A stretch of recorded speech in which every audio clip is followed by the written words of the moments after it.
Ayuk anganbado laija hogatuna wairam sitpa sengba loina loiraduna mangang ibungogi maphamda ayuki dup thaumai katba loi. Mama sumasa khara nungaire haiduna ayukto khara nganna hogatli. Machada haire. Ibema, boinaugi phone laktabra. Ima ngarang tawre ima tumthakibaduda ai ima hodoktraba. Phare. Kai haire e. Kaida lei haige. Guwahati lambida lei hai. Oh. Mathang amuk tawrakpadadi garido cheksina thau hayuko. Hoi ima. Mama na masa khara nungaiduna hogatpaduda macha boinaugi asengba wari laijana mamagi maphamda haidoktre. Nahan noma wari sanabadagi sanadri. Machena nungtigi call tawi adubo switch off khara haiba. Paikhallaktaba khara. Yumda halaklabasu Ronigi yumda oina chatle hai paudi tai. Adubo machegi maphamda walan amatasu haidorakte. Warido khangjadaba mamana makha tare. Imase isasu khara nungaire. Maudo horen aikhoini chatuna amukta kaurusi. Imungduna wa khangde soidana hainakini. Ima adam lakchanida. Kayarak surage. Imana chatuna kaururise. Lakpiba nate. Moigi imungduna su mahaptaba imung oirabadi imana kauba chatpaduda machado them laudana tharakadaba natro adusu taude. Hey, mina lanbani aikhoidi lanba yade ne. Aikhoina kayarak chatuna kaurui haibado kanana su khangwe. Amuktang chattabada kauba lakte hainakini. Boinau la adi Roni sudum la iduni. Boinau halakpada dum lakchani. Chatloisida ima. Madu yaba nate. Handakti ay maugi mamadusu unaduna wari khara sananingi. Aduna chattaba yararoy. Hore nungthindo khara chatlusi. Nangisu mangol kabado lakani haibanina yumda mau leitabado mina uraga phasade. Laija mamagi achumma wahaiduda kumpham khangde. Adubu mathadi sari. Karigumba chatluraga mamagi wakhalgi ona tainaba oiraklabadi haiduna.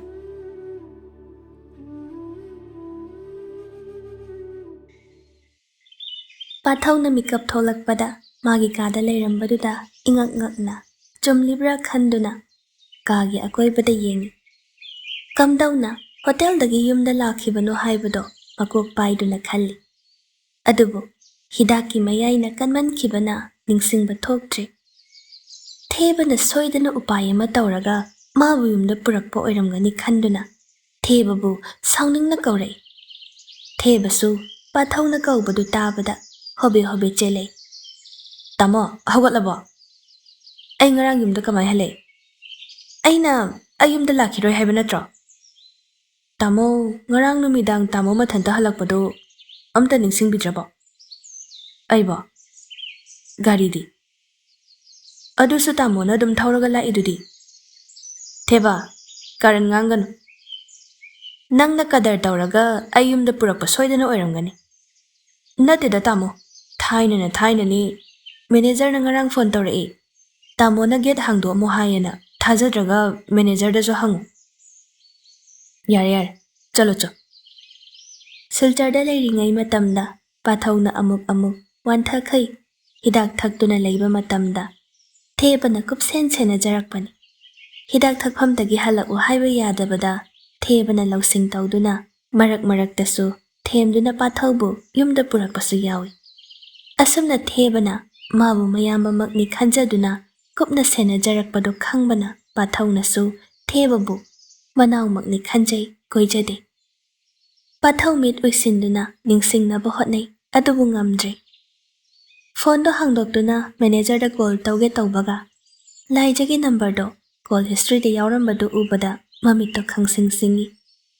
Details da amuk changduna yengi. Pung 10 minute nifudagi wari sanabaduna pung 12 minute kun fauba wari sanabagi history leirambaduda pungak ngakre. Call dusu laijana tawrakpa oirambana mamit mana laukthokduna fuk hogale. Mangla taibangla khanbada khanpham khangdraduna phamungda amuk famduna makok pairaga ningsingnaba hotnai. Kari kamdaubano khanduna WhatsApp da amuk changi. Malangi message ama leirambadudha hangdoktuna yengi. Oi, Sinthado, aingondagi laijagi number laukibani. Message to parubadagi amukke hena makok chakre. Kari leirabano khanbada, khanpham khangdraduna malangda call tawshili. Hello? Devdas babu, hidaki nisa hanbirabro. As taningde. Karino, aibu gyanamita tadre. Kaino, karibuno.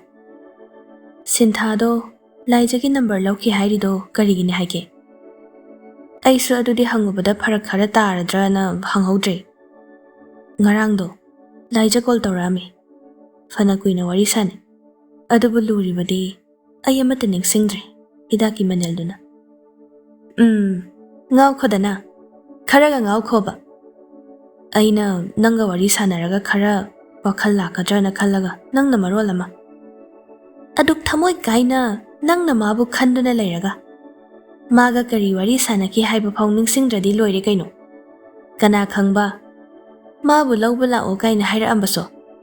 Nangdi amata ningsingdrabanina to edo. Malangna fagi tawduna hairakpa wahaiduda pathau wakhal khara lake tawi. Ngako.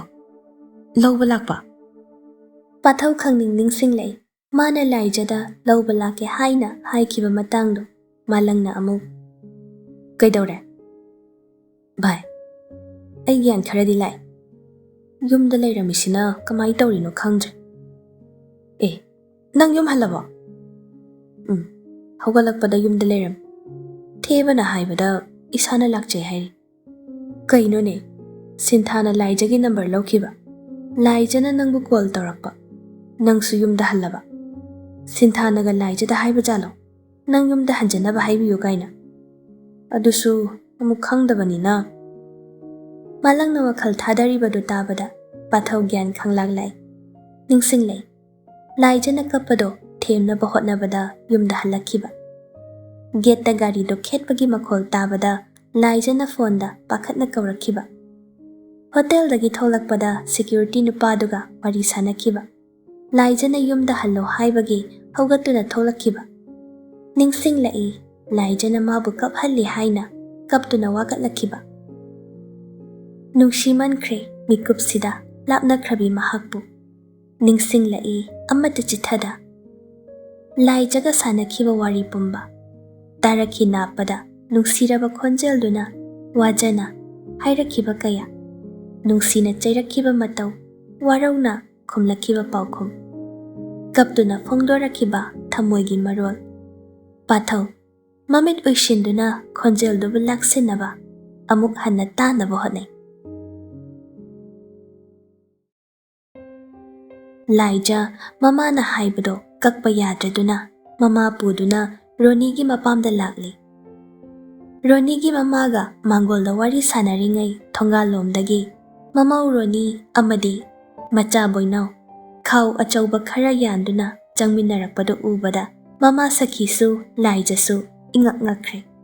Kaithel karubagi phibamni halaklibado. Mamaga machega famduna leirambado ubada boinau thanglamba khongthangdo chap lepi. Sakhiri thoidokna karisu khanjelude. Macha ubada haraubana henkiduna machabu kawrai.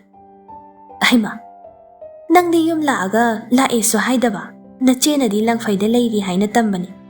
Ngasi yaurakpro nangbo. Ronina paithoktuna leibadu ubada boinau mamagi wahaido harauna khumba ngamdre. Saurangna nakhumlai.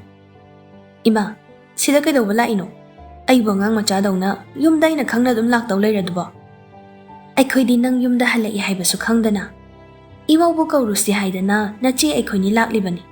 Nang halamni haidi kana khangjani. Adubu haiba. Iche su laktringai phone tawraga lakni haibado khanghalakpa yadro. Boinaugi wata duda laija saunginglai. Adubu migi mayumni khanduna maupuabu akanba wahaidi sizinade. Boinauna yumsida leirambada thoidokda angakpasu oidabani. Aduna laijana khumlai. Aina call tawbadi nangdi supai pairakti. Aduna langfaida leiringaigi. Ai ngasai laktringidasu tawbani pairakti. Aigi miss call kayam lei haibado phone do hangdoklaga yeng. Ima su masa ngamde haina aina nangbo haikiba natro. ꯑꯗꯨꯒ ꯍꯜꯂꯛꯑꯒ ꯌꯨꯝꯗ ꯂꯥꯛꯀꯦꯗꯤ ꯈꯟꯗꯕꯤꯗ ꯃꯤꯒꯤꯗ ꯂꯩꯔꯤꯁꯦ ꯀꯩꯒꯤꯅꯣ?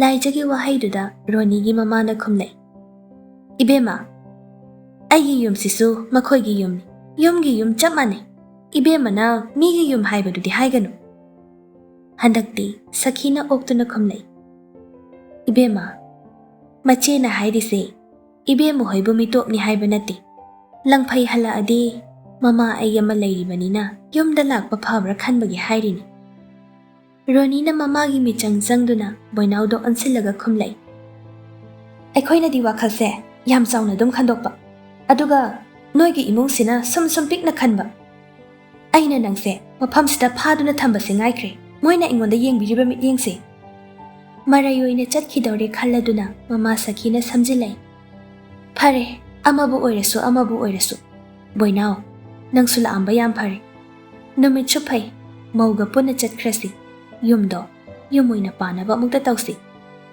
ꯔꯣꯅꯤ ꯐꯤꯡꯒꯠꯅ ꯕꯣꯏꯅꯥꯎꯗ ꯌꯦꯡꯗꯨꯅ ꯍꯥꯏꯔꯩ, ꯑꯩꯗꯤ ꯆꯠꯄ ꯉꯝꯃꯣꯏ, ꯅꯃꯥꯒ ꯅꯆꯦꯒꯒꯤ ꯋꯥꯇꯥꯗꯣ ꯇꯥꯔꯦꯗꯅ, ꯅꯪ ꯂꯩꯇ꯭ꯔꯗꯤ ꯑꯩ ꯌꯨꯝꯗꯨꯗ ꯂꯩꯕ ꯁꯨꯛꯉꯝ ꯉꯝꯃꯣꯏ꯫ ꯏꯕꯦꯝꯃ, ꯅꯪ ꯌꯨꯝꯒꯤ ꯃꯧꯅꯤ, ꯌꯨꯝꯒꯤ ꯃꯧ ꯑꯃꯅ ꯌꯨꯝꯗ ꯂꯩꯇꯅ ꯃꯄꯥꯝꯗ ꯁꯨꯝ ꯂꯩꯊꯣꯛꯑꯗꯤ ꯀꯝꯗꯧꯅ ꯅꯦꯅꯥ ꯇꯥꯅ ꯌꯨꯝ ꯄꯥꯟꯒꯅꯤ?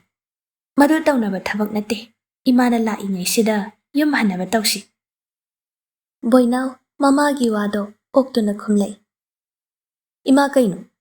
ꯑꯩꯈꯣꯏꯕꯨ ꯑꯉꯥꯡ ꯃꯆꯥꯗꯧꯅ ꯏꯃꯥꯅ ꯂꯧꯕ ꯂꯥꯛꯏ ꯀꯥꯏꯗꯨꯗꯤ ꯌꯥꯝ ꯐꯖꯗꯦꯗ, ꯑꯩꯒꯤ ꯃꯥꯏꯁꯨ ꯈꯔ ꯌꯦꯡꯕꯤꯌꯨ꯫ ꯀꯩꯅꯣꯅꯦ, ꯌꯨꯝ ꯆꯠꯁꯦ ꯍꯥꯏꯕꯕꯨ ꯃꯥ ꯌꯦꯡꯕ ꯌꯦꯡꯗꯕ ꯍꯥꯏꯕ ꯑꯃ ꯂꯩꯕ꯭ꯔꯣ?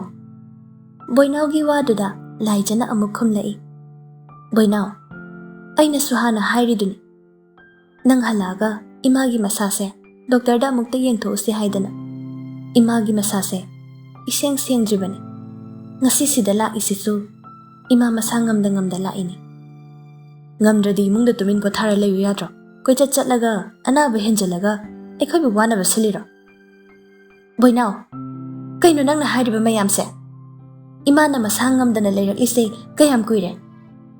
ꯕꯣꯏꯅꯥꯎ ꯄꯣꯀꯦꯠꯇꯒꯤ ꯋꯥꯂꯦꯠꯇꯣ ꯂꯧꯊꯣꯛꯂꯒ ꯃꯆꯦꯗ ꯁꯦꯜ ꯈꯔ ꯄꯤꯔꯛꯏ, ꯁꯦ, ꯀꯩꯒꯤꯅꯣ ꯁꯤꯗꯤ? ꯁꯤꯅ ꯏꯃꯥ ꯂꯥꯌꯦꯡ, ꯁꯤꯗꯩ ꯍꯦꯟꯅ ꯁꯦꯜꯁꯨ ꯂꯩꯇꯦ꯫ ꯕꯣꯏꯅꯥꯎ, ꯅꯪꯒꯤ ꯄꯩꯁꯥꯁꯦ ꯅꯠꯇ꯭ꯔꯗꯤ ꯏꯃꯥꯕꯨ ꯂꯥꯌꯦꯡꯕ ꯉꯝꯃꯣꯏ ꯈꯟꯕ꯭ꯔꯣ? ꯅꯪꯒꯤ ꯄꯩꯁꯥꯁꯦ ꯅꯠꯇꯦ ꯏꯃꯥꯅ ꯗꯔꯀꯥꯔ ꯇꯥꯔꯤꯕꯁꯦ, ꯅꯪꯒ ꯔꯣꯅꯤꯒꯅ ꯅꯦꯅꯥ ꯇꯥꯅ ꯌꯨꯝꯗ ꯍꯜꯂꯛꯇꯨꯅ ꯈꯣꯡꯒꯨꯟ ꯇꯥꯅ ꯂꯩꯕꯗꯨꯅꯦ ꯏꯃꯥꯅ ꯄꯥꯝꯂꯤꯕꯁꯦ꯫ ꯌꯨꯝꯗ ꯁꯨꯝ ꯂꯩꯁꯤꯟꯗꯨꯅ ꯂꯩꯔꯗꯤ ꯊꯕꯛ ꯀꯃꯥꯏ ꯆꯠꯇꯣꯔꯤꯒꯦ? ꯁꯦꯜ ꯀꯝꯗꯧꯅ ꯇꯥꯟꯗꯧꯔꯤꯒꯦ?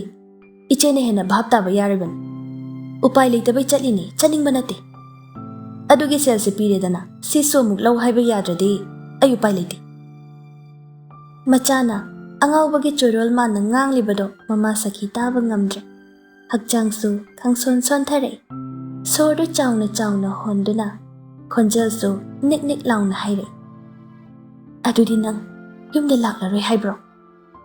ꯅꯪꯅ ꯄꯥꯝꯃꯤꯁꯦ ꯀꯔꯤꯅꯣ? ꯅꯆꯦꯅ ꯍꯥꯏꯕꯅ ꯑꯃ, ꯅꯪꯅ ꯇꯧꯔꯝꯂꯤꯕꯁꯤꯅ ꯑꯃ, ꯅꯪ ꯅꯃꯥ ꯂꯩꯔꯤ ꯅꯆꯦ ꯂꯩꯔꯤ ꯍꯥꯏꯕ ꯀꯥꯎꯊꯣꯛꯄ ꯃꯀꯩ ꯂꯩꯔꯤꯕꯁꯦ ꯑꯁꯨꯝ ꯂꯩꯕ ꯉꯝꯃꯗ꯭ꯔꯥ? ꯑꯩꯅ ꯂꯥꯛꯅꯤꯡꯕ ꯃꯇꯝꯗ ꯂꯥꯛꯀꯅꯤ, ꯏꯃꯥꯒ ꯏꯆꯦꯒꯅ ꯑꯩꯕꯨ ꯈꯣꯡ ꯈꯨꯠ ꯄꯨꯟꯁꯤꯟꯗꯨꯅ ꯊꯝꯕꯤꯅꯕ ꯍꯣꯠꯅꯔꯤꯁꯦ ꯀꯩꯒꯤꯅꯣ? ꯁꯦꯜꯁꯨ ꯄꯤꯔꯦꯗꯅ, ꯑꯩ ꯏꯁꯥꯅ ꯈꯪꯅ ꯂꯥꯛꯀꯅꯤ, ꯆꯠꯂꯣ ꯍꯥꯏꯕꯗ ꯑꯁꯨꯛ ꯌꯥꯝ ꯉꯥꯡꯅꯔꯤꯁꯦ ꯀꯩꯒꯤꯅꯣ? ꯑꯩꯕꯨ ꯌꯣꯜꯂꯤꯕ ꯍꯥꯏꯗꯨꯔꯣ ꯏꯆꯦꯒ ꯏꯃꯥꯒꯅ ꯇꯧꯔꯤꯁꯦ? ꯕꯣꯏꯅꯥꯎ, ꯉꯥꯎꯔꯕ ꯅꯪ? ꯂꯥꯏꯖ ꯁꯥꯎꯅꯤꯡꯅ ꯕꯣꯏꯅꯥꯎꯕꯨ ꯆꯩꯔꯤ, ꯃꯃꯥ ꯁꯈꯤꯗꯤ ꯃꯆꯥꯒꯤ ꯍꯣꯡꯂꯛꯂꯤꯕ ꯃꯑꯣꯡ ꯃꯇꯧ ꯋꯥꯍꯩ ꯋꯥꯇꯥꯁꯤꯗ ꯄꯨꯛꯅꯤꯡ ꯀꯥ ꯍꯦꯟꯅ ꯅꯨꯡꯁꯤꯈꯤꯗꯨꯅ ꯃꯤꯒꯤ ꯃꯥꯡꯒꯣꯜꯗꯨꯗ ꯃꯄꯤ ꯇꯥꯅ ꯀꯞꯂꯤ꯫ ꯂꯥꯏꯖꯗ ꯑꯣꯟꯁꯤꯟꯗꯨꯅ ꯍꯥꯏꯔꯛꯏ, ꯏꯕꯦꯝꯃ, ꯆꯠꯁꯤ, ꯅꯧꯄ꯭ꯋꯥꯁꯦ ꯏꯃꯥꯅ ꯋꯥꯔꯛꯄ ꯌꯧꯈꯤꯗ꯭ꯔꯕ ꯃꯥꯜꯂꯦ꯫ ꯋꯥꯍꯩꯁꯦ ꯍꯥꯏꯔꯝꯂꯒ ꯁꯈꯤ ꯃꯥꯡꯒꯣꯜꯗꯨꯗꯒꯤ ꯀꯨꯝꯊꯗꯨꯅ ꯊꯣꯛꯈ꯭ꯔꯦ꯫ ꯂꯥꯏꯖꯁꯨ ꯕꯣꯏꯅꯥꯎꯕꯨ ꯋꯥꯔꯧꯅ ꯌꯦꯡꯂꯝꯂꯒ ꯃꯃꯥꯒꯤ ꯃꯇꯨꯡ ꯏꯟꯅꯗꯨꯅ ꯆꯠꯈ꯭ꯔꯦ꯫ ꯃꯃꯥꯒ ꯃꯆꯦꯒꯅ ꯆꯠꯈꯤꯕꯗꯣ ꯊꯑꯣꯏꯅ ꯌꯦꯡꯂꯨꯗꯦ, ꯍꯥꯏꯐꯦꯠꯇꯪꯅꯤ ꯌꯦꯡꯈꯤꯕ꯫ ꯁꯦꯜꯗꯨꯁꯨ ꯂꯧꯈꯤꯗ꯭ꯔꯦ, ꯃꯣꯔꯥ ꯃꯊꯛꯇꯨꯗ ꯏꯆꯥꯏ ꯆꯥꯏꯅ ꯂꯩꯔꯤꯕꯗꯣ ꯇꯨꯃꯤꯟ ꯌꯦꯡꯉꯤ꯫ ꯔꯣꯅꯤꯒꯤ ꯃꯃꯥꯅ ꯍꯥꯏꯔꯛꯏ, ꯏꯕꯨꯡꯉꯣ, ꯏꯃꯨꯡꯗ ꯆꯪꯉꯣ, ꯅꯐꯤ ꯅꯔꯣꯜ ꯀꯥꯗꯣ ꯍꯣꯡꯗꯣꯛꯂꯨꯔꯣ, ꯋꯥꯔꯝꯂꯅꯤ꯫ ꯅꯣꯡꯃꯇ ꯋꯥꯈꯜꯁꯦ ꯁꯥꯟꯇꯤꯗ ꯂꯩꯕ ꯐꯪꯕ ꯅꯠꯇꯦ, ꯄꯦꯜꯂꯕꯅꯤ ꯑꯩ꯫ ꯗꯗꯥ, ꯆꯪꯈꯤꯔꯣꯏꯗ꯭ꯔꯣ? Boinausu magi nupi amadi manempoki wa taraduna imungda changkre. Numidangdo mama Sakhi chak chaw haibasu yadre. Macha boinauna hairakhiba migi mamangda sizinnarakhiba wahai wata mayamdo khallubada phamung jangduna hipkhibadagi hogatre. Laijasu tawpham khangdre. Nungaitaba kayana mamagum masu thamoi laiman oidawri. Ahingdu thengle tumthanaba hotnaringai mamana yamna wana nahebagi makhol tabaduda mamagi manakta changle. Ima kaidawrage? Ima ising khara thaksi se nasasu loina humangana pikari. Ima kaidawrage? Tabro? Ima mito mukta singu se tabro ima? Ima yam ware. Ima ai kaidawrauge? Laija mamagi mataududa pakhatpana lawai luton yaukre. Tawpham khangda mapi ira chen hangle. Hospital chachire ima? Ima kaidawrage? Tabro ima? Mamagi laibakta ising khara muk thomduna masado inthanaba hotnai. Phana kuina hotnaba yaba hotnaraba phawbada mamagi masado ihan hangattabaduda pakhatpana masado nikli. Tawpham khangda haifamsu leita. Pramogi yumda chelaktuna kaptuna thong thilli ahingduda. Indomcha! Indomcha! Imadu kainom tawkre. Indomcha! Phana kuina thong thillaba matung Pramo saurangnana thongdo hangle. Indomcha! Imadu kainom tahore. Kaidawrage amo? Imado masayamna ngamtre. Kainom tawkre. As ahingsida matam irai leitadawna. Pramo ngang-ngangduna laijagi mang thaduna chatkre. Sakhina wakhal taduna leiribado yengladuna thawa isa saduna hairai. Sidaina kamaina khangdoino? Maiba kaubra doctor da pubra tawgadabani. Aidi maiba sunate doctor sunate. Pramogi wahaiduda sintha wakhal khanglaglai. Mamabu doctor da pubana pharani khanduna phone do lauduna hatu kanada call tawshige yeng. Lekagi number thawoina yaude adugi tawfamsu khangdre. Contact list da changduna yauriba kharadugi marakta amada muktaw amada mukol taw. Ahingdo thenglabo oibana kanana supai khalakti. Pramodi nakalda thariba moraduda famlaga hakam wawa chanduna leiri. Dandini famlibado. Tande mande famlambadagi hogattuna Sakhigi manakta khajik changduna yengi aduga hairi. Lawaise ising ayingba hapi. Adum phajakrani. Ahing nongyai sida kanasu hoganaroi. Doctor chatlasu nongandradi upai leiraroi. Aisune isa singamdena hidak charaga pothabada ngairibani tawrisi. Masi hairamnaga Pramo amuksu hakam wawa chanduna amuk laikre. Mataududa laijana Indomcha pothabiruro. Ai adum ngamnaba senarag. Yaradro? Pramona thawa sada thokibado laija mapita na yengduna lehawi. Pramo hek thokibaga mamagi manakta changsinduna mama bo amuk kaurai. Ima tabro ima? Nachabo su pakhat haliba karigino. Ima se gyan amukta tawo ima? Mamagi masado machi lengda laibaduda pakhat kanu haiba ngamje. Ese biba mapu imabu kanbiyo imabu nabu pahanbiyo. Wakhalda chinglembi bu khangning ningsinglai hatu phone do hangdoktuna chinglembi da call tawsheli. Chinglembi su ahingduda kanano yenglobani. Laija oirambaduda mamit khangsingsingna kaidawrabano khanduna call da paikhali. Hello Laija. Laija kappagi khonjal da hairai. Chinglembi ima se kainom tawkre. Laija na kaptuna tamlakliba pawdo tabada Chinglembi su swai laukre. Ima bu kaidawrage? Pakhat kanu. Nang lao. Ayam kire. Ima se hogatre. Laija ai hojimak laki. Kap kanu kashi tawra. Phone do payo. Malangbo hogdoktuna matai manawdo Laija hoida khonglei thuna lakli. Hek yaurakpaga mama Sakhigi mawongdu ubada hospital chatlasi haiduna chatli. Chinglembidi masangamde haina leiba matamni Aduna madi lehauro haidana laijaga malangana mamabu hospital tamna purakli. District hospital da changbagi mahut direct Imphal doina chatlasi haiduna Rims tana lakli. Masini arapada laiba khungangi misingna toina thengnaba awaba. Khudakta ana ayek yaurakpa matamda district hospital singda matik chana ana layeng bagi facilities thamdabana Imphal tamna laknaba hotnabada lambida punsi pikhamna kiba kayani. Laija kappasu tokte mamabu senaduna sanglaba lambido lakpada awaba khangde. Hospital hek yaurakpaga emergency ward ta pusenduna doctor singna mamabu senakre. Laija hospital gi thariba chair parengduda famlaga kaptuna lay.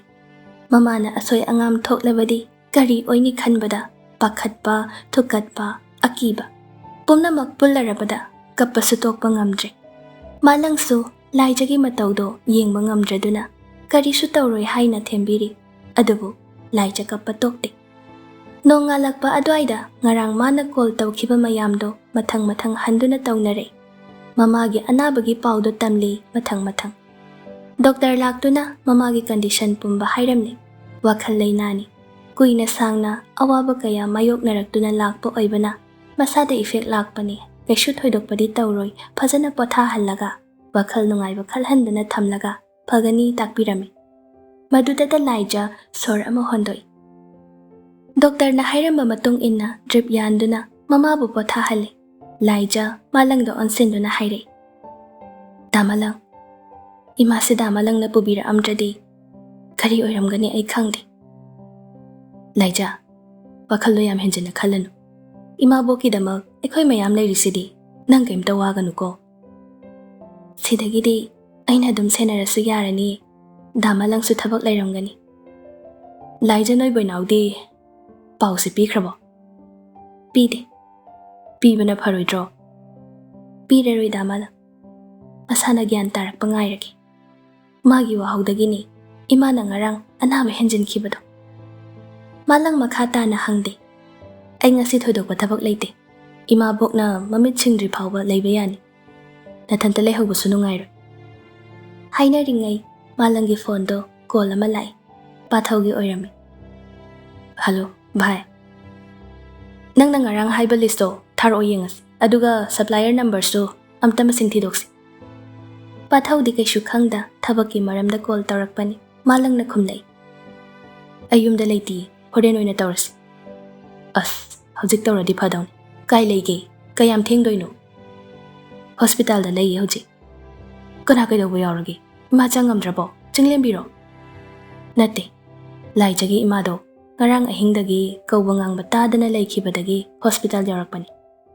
Malang na laijagi mamani hairakpaduda pathaw phamlambadagi fuk hogatuna. Adudi hojik kari phibamna leire. Hojikpudi normal tare. Doctor na hidak kapaga tumhalli. Kari hospital da leige ay hojik laki. Pathawgi wahaiduda malang laijada haifet yengthorai. Sanariba warido laijadi taba nate. Nungaigadro boinausu lakte laijana su kauroi hai. Mathanta leirini hojik. Thammo ay thoklagi. Kai acha thak pochai darkar lege ay leiragi. Nang manakta leibiram. Kai no hojiki chanaba khara leiro. Tham. Malang na laijagi manakta changsindana haire. Laija pathawne hojik call tawraido malakani hai. Damalang laktrasu yanida lakano haibiko. Lakrabani yobu yorani.